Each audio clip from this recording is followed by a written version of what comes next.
When I first applied for the night guard position at McDonald's in rural Louisiana, I didn't think much of it. I needed the money, and the hours fit my schedule. The posting mentioned unusual responsibilities but didn't elaborate. I thought it meant cleaning up messes or watching over drunk folks late at night. Nothing more. The manager, a short, pale man named Mr. Whitaker, handed me the contract without looking me in the eye. He had a way of speaking quickly, like he wanted to get everything over with. His office smelled faintly of grease and something metallic, and his hands shook when he slid a folder across the desk. Inside was a single sheet of paper, typed with rules that made little sense. I remember reading them carefully, thinking it was some kind of joke. Rule 1. Never leave the dining area between 3 a.m. and 4 a.m., no matter what you hear. Rule 2. If you see the fryer turn on by itself, unplug it immediately, then look away until the sound stops.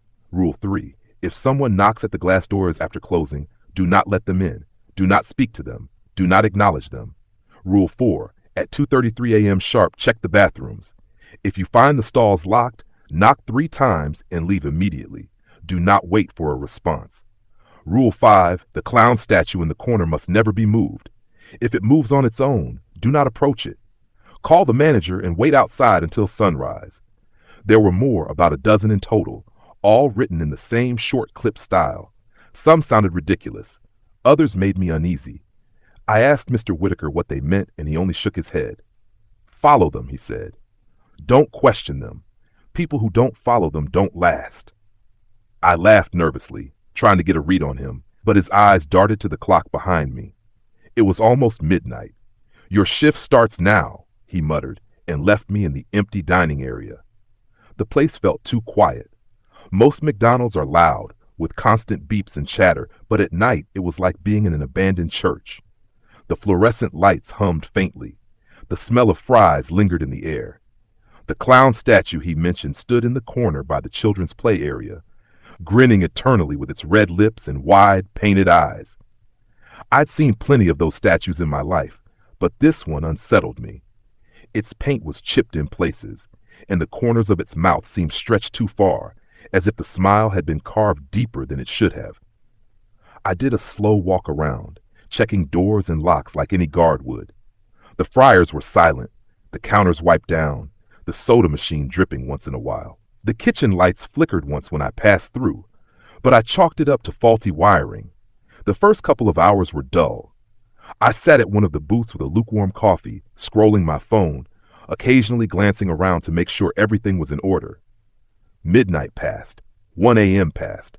Nothing unusual. At 2:33 a.m. I remembered the bathroom rule. My skin prickled as I walked down the tiled hallway toward them. The air grew cooler, unnaturally so, and the smell of cleaning chemicals stung my nose. The men's bathroom door creaked loudly when I pushed it open. The first stall was empty. The second was locked. My pulse quickened. I stood there, listening, but there was no sound from inside. The rule echoed in my head. If you find the stalls locked, knock 3 times and leave immediately. I raised my knuckles and tapped once, twice, 3 times. The sound echoed in the bathroom like a gunshot. For a moment, nothing happened. I turned to leave, relief flooding me. Then, behind me, I heard the faintest scratching, like fingernails dragging against metal. I didn't look back. I walked out quickly, forcing myself not to break into a run. The scratching followed me to the door, then stopped the moment I crossed back into the hallway. The air warmed again, and I could breathe. By 2:50, I was sitting back at my booth, gripping my coffee cup with trembling hands. I told myself it was just pipes, or maybe an old lock creaking. Nothing more. Then came 3 a.m. The dining area grew oppressively still. Even the humming of the lights seemed to fade. A faint knocking started at the glass doors by the entrance. I froze. It was a man, or at least it looked like one. His face was pressed against the glass, pale under the harsh fluorescent glow. He wore a McDonald's uniform, though it looked decades old, yellowed and torn. His lips moved soundlessly at first. Then I realized he was whispering, "Let me in." I shook my head before I could stop myself. He kept whispering, louder now, "Let me in, please. It's cold out here." My chest tightened. Rule 3, do not let them in. Do not speak to them. Do not acknowledge them. But the man's eyes locked onto mine. They were wide, watery, desperate. He looked so human, so real. My throat tightened with the urge to answer, to ask who he was, what he wanted. Instead, I forced myself to look away, fixing my eyes on the clown statue in the corner. My heart hammered in my chest. The knocking grew louder, angrier, until it sounded like the glass would shatter. Then, just as suddenly, it stopped. I looked back at the doors. The man was gone. The relief was short-lived. Because when I turned toward the play area again, the clown statue was no longer in the corner. It was sitting in the booth across from me. Its painted eyes stared directly into mine. I froze where I sat, unable to breathe. The clown statue was there, across from me, as if it had always been. Its giant red shoes rested beneath the table, its painted hands placed neatly on top, one palm facing up, the other down. The wide grin seemed sharper now, the eyes almost alive, reflecting the flickering fluorescent lights above. I didn't move for what felt like minutes. I blinked hard, thinking maybe exhaustion was playing tricks on me, but the thing didn't vanish. It was real, sitting there like a grotesque dinner guest. The rules thundered in my head. Rule 5. The clown statue in the corner must never be moved.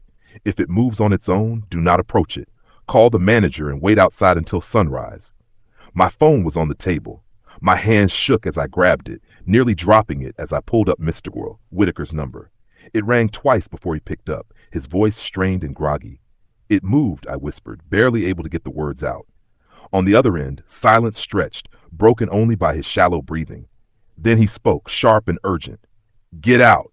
Now. Do not touch it. Do not speak to it. Go outside and wait. No matter what, don't go back in until the sun's up. I stood so fast my chair scraped against the floor. The sound echoed unnaturally loud. The clown's head tilted slightly, following the noise. I backed away, forcing myself not to run. Every step toward the door felt like dragging my body through mud. I could feel its painted eyes on me, cold and heavy, like a predator watching prey. The glass doors were just ahead. I pushed on them with shaking hands, stepped into the humid Louisiana night, and slammed them shut behind me. The air outside smelled of wet asphalt and pine. It should have calmed me, but it didn't, because through the glass, the clown was still sitting in the booth, but its head was turned, watching me now. I sat on the curb under the buzzing streetlight, my knees pulled close, trying not to cry. The town was silent at that hour. No cars passing, no insects chirping. Just the low hum of the lamp above me and the distant hum of the building's ventilation. Minutes dragged like hours. My phone battery ticked lower, each percent a cruel reminder of how long the night stretched ahead. At some point, exhaustion overwhelmed fear, and I must have dozed off, because the next thing I knew, the horizon was stained with faint orange light. The doors clicked behind me. I whipped around. The glass doors had opened on their own. The clown was gone. I didn't see it leave. The booth was empty, the corner bare. For a long moment I didn't move, heart hammering as I scanned the dining area. But it was still, normal, like nothing had ever happened. At exactly 7 a.m., Mr. Whitaker pulled up in his old sedan looking like he hadn't slept in weeks. He didn't even say good morning, just asked one question. You followed the rules? I nodded weakly. Good, he said, his eyes darting toward the play area. Most don't. I wanted to quit right then. Every nerve in my body screamed to never come back. But the thought of the paycheck held me back. Rent was due, bills were piling, and jobs in this small town weren't easy to come by. So I told myself it was a one-time thing, a fluke. Maybe I imagined half of it. That night I returned. The shift began like before. Empty booths, the faint smell of fries, the silence pressing against my ears. I avoided looking at the clown statue in the corner, though I could feel it standing there, frozen, waiting. Around 1:15 a.m., I heard the fryer beep. I turned toward the kitchen. The machine clicked on by itself, bubbling hot oil as though invisible hands had dumped food inside. The smell of fries grew sharp, overwhelming, though I hadn't touched a thing. The rule returned to me. If you see the fryer turn on by itself, unplug it immediately, then look away until the sound stops. I forced my feet to move. My hands trembled as I pulled the plug from the wall. The fryer continued to hiss, spitting oil, the smell burning my throat. I squeezed my eyes shut and turned away, clutching the unplugged cord in my hand. The sound didn't stop immediately. It grew louder, like dozens of things frying at once, until it filled the kitchen like a swarm of bees. I pressed my palms to my ears, heart racing. Then, just as suddenly, silence fell. When I turned back, the fryer was spotless, as if it hadn't been used at all. Not a drop of oil, not a single crumb. I staggered back into the dining area, chest heaving. The booths were empty, the air still. But the clown statue was no longer in the corner. This time, it stood at the bathroom hallway, one painted hand raised slightly, as though inviting me forward. And the worst part wasn't that it had moved again. The worst part was the faint, wet sound coming from the men's bathroom, a dragging, scratching noise, like something crawling out of the stalls. The sound from the bathroom grew louder. It wasn't just scratching anymore. It was dragging, wet and deliberate, like something heavy being pulled across tile. My whole body screamed at me to stay away, but I knew the rules. At 2:33 a.m., I was supposed to check the stalls. The clown statue stood motionless in the hallway, its raised hand almost mocking, as if it was reminding me of my duty. My mouth went dry. I didn't want to go near it, not with those wide, painted eyes fixed on me. But the longer I stood frozen in the dining area, the closer that wet sound seemed to crawl. I forced myself forward, inching down the hall. The lights above flickered, each buzz of electricity echoing through the silence. My reflection wavered faintly in the shiny floor tiles, pale and trembling. When I reached the men's bathroom, the door was cracked open. Cold air spilled out, biting at my skin. I pushed it open slowly, the hinges squealing louder than they should have. The first stall was wide open and empty. The second stall was locked. My heart hammered against my ribs. I remembered the rule: knock 3 times and leave immediately. Don't wait for a response. With shaking knuckles, I tapped on the stall. Once, twice, 3 times. Silence. I turned to leave, relief bubbling in my chest, when the lock inside clicked. Slowly, carefully. The stall door creaked open an inch. Something pale pressed against the gap. A hand. But it wasn't human. The fingers were too long, too thin, bending backward at impossible angles. Wet, glistening skin stretched over sharp bones. Black liquid dripped from its nails, pattering onto the tile. I bolted. I didn't even look back.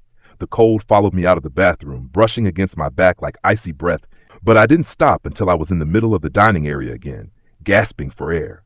The clown statue was gone. My eyes darted across the room, scanning every booth, every corner. Nothing.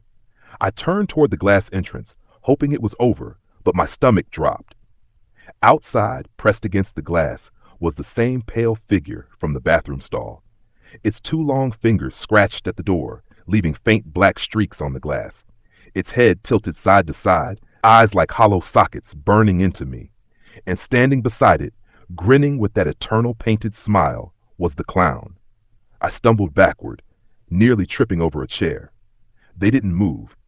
They just stood there, watching. At 3 a.m., the knocking started again. Not just one knock this time, but dozens, as if every hand and finger on that pale thing and the clown were hammering the glass in unison. The sound was deafening, rattling the doors, shaking the windows.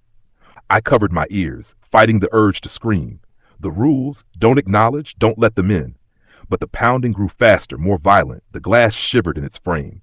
Then, all at once, silence. I lowered my hands, heart still racing. The glass doors were empty. They were gone. But I wasn't alone. From the play area came the faint squeak of plastic. The tunnel slide, the kind kids loved to climb through, creaked under a weight. Slowly, purposefully. Something was moving inside it. I stared, frozen, as a pale hand slid out of the tunnel's opening, dragging its claws along the sticky floor. Then another. And then the clown's painted shoe pressed out of the darkness, too big for the tunnel, bending the plastic as it emerged. I didn't wait to see the rest. I ran. I bolted for the back exit, through the kitchen, past the silent fryer. The metal doors loomed ahead, glowing faintly under the emergency light. My hand closed around the cold handle, pulling with all my strength. It didn't budge. I yanked again, but the door was locked from the outside. My stomach twisted with panic. I turned, pressing my back against the steel, as the sound of dragging feet echoed closer, slow and steady. The kitchen lights flickered violently. For a second, I saw their shapes in full. The clown, impossibly tall now, head tilted at a grotesque angle, its grin stretched into something far too wide for paint. And the pale figure beside it, back crawling on all fours like a spider, black liquid dripping from its mouth. When the lights blinked again, they were closer and closer. I shut my eyes and prayed for sunrise. I pressed my back harder against the locked door, wishing it would just break open, but it didn't. The smell of grease and something rotten filled the kitchen, stinging my nose. My breaths came shallow and quick, echoing in the silence between the flickers of light. When the fluorescent bulbs buzzed back on, the things were gone. The kitchen stood empty. The fryer was still, the counters polished, the air heavy but quiet. I staggered forward, unsure whether I had imagined it all. My hands shook so badly I could barely keep them at my sides. I told myself to check the clock. That was the only thing that mattered now. The rules, the times, the survival. I stumbled out of the kitchen and into the dining area, and my heart sank. The digital clock on the wall read 3:27 a.m. I still had half an hour to endure. The booth stood empty, the play area still, the clown statue nowhere in sight. For a moment, that seemed like a blessing, but the absence only made my skin crawl. I knew it was somewhere, waiting. The silence pressed against me like a weight. My own footsteps sounded too loud. I sat at a booth, clutching my coffee cup, though the drink was cold and bitter now. I stared at the clock, willing the minutes to move faster. Then came the sound. It started as a faint jingling, like keys on a belt, coming from the back hallway. Then a shuffle of footsteps. Slow, dragging, deliberate. My breath hitched as a figure appeared from the shadows. It was a man in an old McDonald's uniform, faded and grease-stained, the same one I had seen at the glass doors on my first night. His eyes were sunken, his skin grayish, his cap tilted low. He moved with jerky, unnatural motions, his head twitching every few seconds. He walked straight into the dining area, as though he belonged there. My instinct was to speak, to tell him he wasn't supposed to be inside, but the rules screamed in my mind. Do not acknowledge them.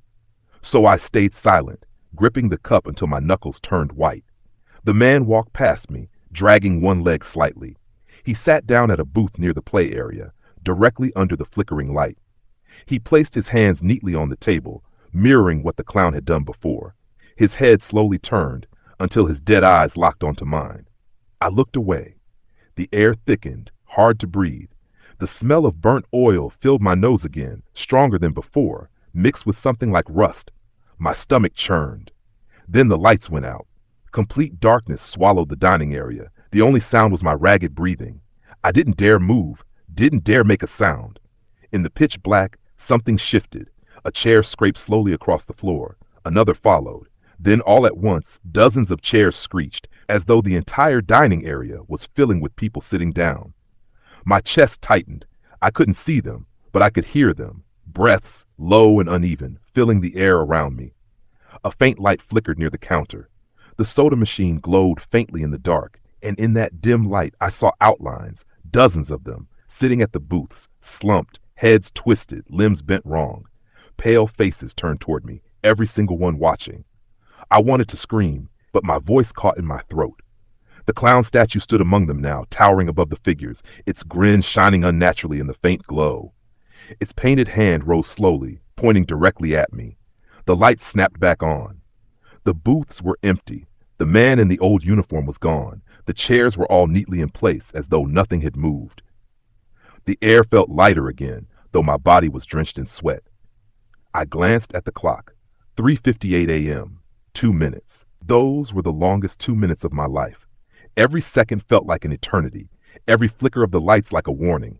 My eyes darted across the dining area, waiting for something else to appear, for something to crawl from the shadows. At exactly 4 a.m., the heaviness lifted. The air shifted, warm and still. The silence was just silence again. I collapsed onto the table, trembling, my breath ragged. But then I saw it.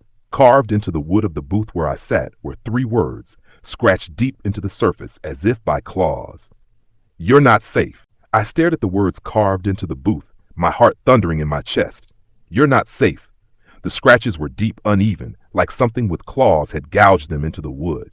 I ran my fingers over them, hoping they'd feel fresh, like maybe someone had vandalized the place earlier that day. But the grooves were dry, old, and splintered, as if they had been there for years. The sun eventually came, slow and weak over the Louisiana horizon. The pale light filtered through the windows, making the dining area look normal again. But nothing about it felt normal. Not after what I had seen. Not after what I had heard. When Mr. Whitaker showed up at 7 sharp, I confronted him. I told him about the figures, the clown statue, the man in the uniform, about the words scratched into the booth. His face stayed pale, drawn tight, like a stretched mask. He didn't interrupt me once. When I was done, he rubbed his temples and said in a flat voice, "You survived. That's what matters." "That's all you have to say?" I snapped, my voice shaking. "What the hell is this place?" He looked at me then, really looked, his eyes sunken like he hadn't slept in years. "Don't ask questions you don't want answered. You want your paycheck. You keep following the rules. If you can't, then quit. But if you quit, don't stay in this town." That last part stuck with me. Don't stay in this town. I wanted to leave, to get on a bus and never look back, but reality tied me down. Bills, rent, my mother's medicine. I couldn't just walk away. So that night, against every instinct screaming at me, I came back. The place was quiet when I clocked in. Too quiet. The clown statue was back in its corner, grinning like it had never moved. I tried not to look at it, but my eyes kept drifting toward it in fear that it would shift again when I wasn't watching. Around 2 a.m., the first strange sound came. Not from the fryer this time, but from the play area. The ball pit. It was faint first. A rustling, like plastic balls shifting under a weight. I froze, my skin prickling. The ball pit was empty, of course. No one had been inside it for hours. But the movement grew louder, more deliberate, like something was swimming just beneath the surface. I rose slowly, every instinct telling me not to go near it, but I couldn't stay frozen in place. I crept closer, my shoes squeaking faintly on the tile. The smell of plastic and grease hung in the air. When I reached the pit, the balls stilled, perfectly still, like nothing had touched them. I let out a shaky breath. Maybe I'd imagined it. Then the balls shifted violently, scattering as something pale and long burst upward. A face surfaced, slick and gray, its hollow eyes wide, its mouth opening far too wide. Black liquid spilled from its lips, running down its chin. Its hands clawed at the edge of the pit, too many fingers gripping the plastic rim. I stumbled back, nearly tripping, but the thing didn't climb out. It just stared at me, its mouth stretching into a horrible grin, as if mocking the clown statue. Behind me, I heard movement. I spun around. The clown statue was gone again. My breath caught in my throat. I turned back to the ball pit, but the pale face had vanished, leaving only still plastic balls, as if the thing had never been there. And then a heavy hand rested on my shoulder.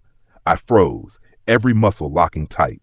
The grip was firm, unyielding, too heavy to belong to a normal man. My throat tightened. I didn't want to turn, but I couldn't stop myself.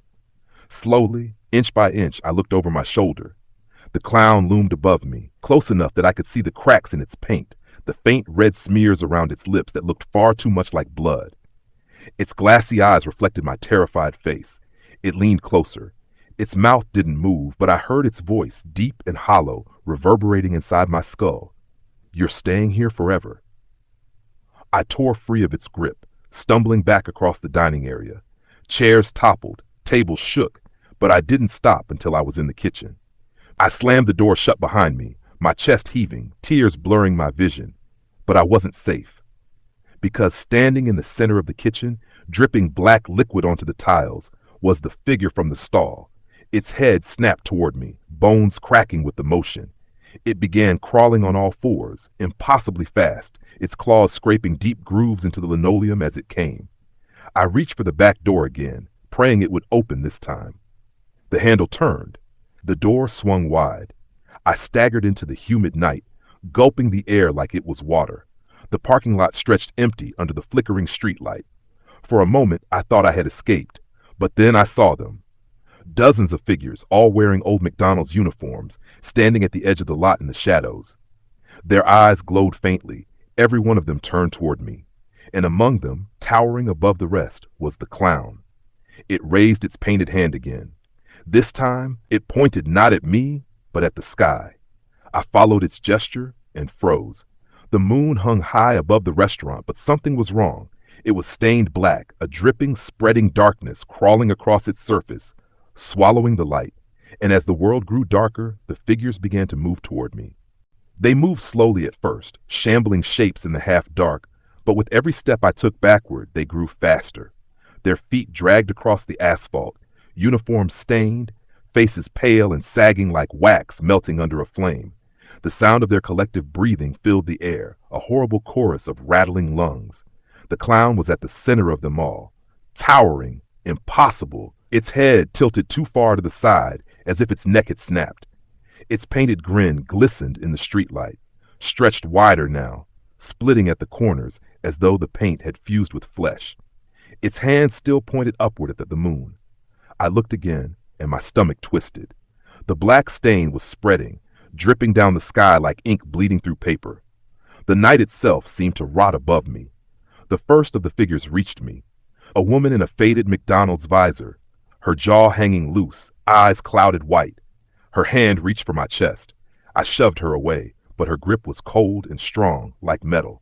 More hands grabbed at me, tugging at my clothes, my arms, pulling me toward them. Their mouths opened, some dripping black fluid, others full of broken teeth. They whispered in unison, words that made no sense, guttural and sharp, like a language no human throat should form. I broke free for a moment and sprinted toward the main road. My shoes pounded against the pavement, but the sound of footsteps followed, dozens of them, faster than mine. My lungs burned, my heart slamming against my ribs. The world around me shifted. The road didn't look right. It stretched too long. The gas station that should have been a block away was gone. Only the McDonald's stood behind me, glowing faintly like a beacon in the dark. The town itself had vanished. I was trapped in their world. I stopped running, my legs trembling. The crowd of figures slowed, circling me in the empty road. Their eyes glowed faintly, every gaze digging into my skin. The clown stepped forward, its huge shoes thudding against the pavement, each step sending a shiver through the ground. It leaned close, lowering its painted face to mine. The smell of grease, rot, and blood hit me like a wall. Its mouth opened wider and wider until I thought its head would split apart. Inside wasn't paint. Inside was darkness, endless and writhing, shapes moving within. Its voice poured into me, not from its mouth, but straight into my skull. You followed the rules. You survived. But no one leaves. I screamed, or thought I did, but no sound left my throat. The crowd surged forward, dozens of cold hands wrapping around me, pulling me down. My vision swam as they dragged me toward the clown's gaping mouth. The blackness inside churned like an ocean, pulling me in, filling my lungs, my eyes, my ears. The last thing I saw before the dark swallowed me was the moon, now completely black, dripping like tar across the sky. And then there was nothing. When I woke, I was back in the booth at McDonald's. Morning sunlight streamed through the glass doors, warm against my skin. Customers bustled in, kids laughed in the play area, the fryers hissed with fresh oil. It all looked normal, except for one thing. I couldn't move. My arms were stiff, my legs locked in place. I tried to scream, but my mouth stayed stretched in a wide grin. I caught a glimpse of myself in the glass window. Painted face, frozen smile, empty eyes. I was the clown statue now. And when the night shift guard walked in, tired and yawning, I wanted to cry. But all I could do was grin and wait for him to break the rules. And that brings my story to an end. Working the night shift at McDonald's in Louisiana wasn't just a job. It was a curse. The rules were never about safety. They were about survival. If you stayed with me through this tale, you're one of us now. A night owl. Someone who knows that in the quiet hours, the world hides its darkest secrets. Thank you for listening to my story. If it kept you on edge, if you felt the shadows pressing in as I spoke, then don't forget to like this video, share it with someone who loves a good scare, and subscribe to the channel. Your support keeps this community alive, and every comment, every night owl checking in gives me the strength to tell the next story waiting in the dark. Until then, stay safe, follow the rules, and never forget, sometimes the scariest things aren't outside the door, they're already inside. Good night, night owls.